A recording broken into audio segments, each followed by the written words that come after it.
Y esta noche es de Holanda para el mundo. Esta noche no podía faltar un famoso DJ aquí en Holanda, el Che. Gracias, buenas noches. Buenas noches. Bueno, esta noche vamos a disfrutar aquí con la gente el final del año de Puerto Latino.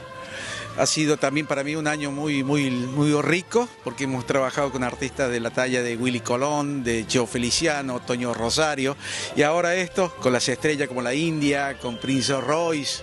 Así que hemos tenido un buen año y esperemos que el otro año para todos sea igual de fructífero.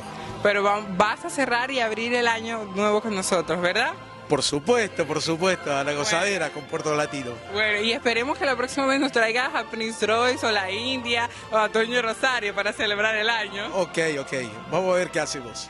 Bueno, aquí el DJ Che nos prometió ya que entre el 2011 vamos a tener una de esas artistas con nosotros. Bueno, felicidades para todos. Y a tomar el champán.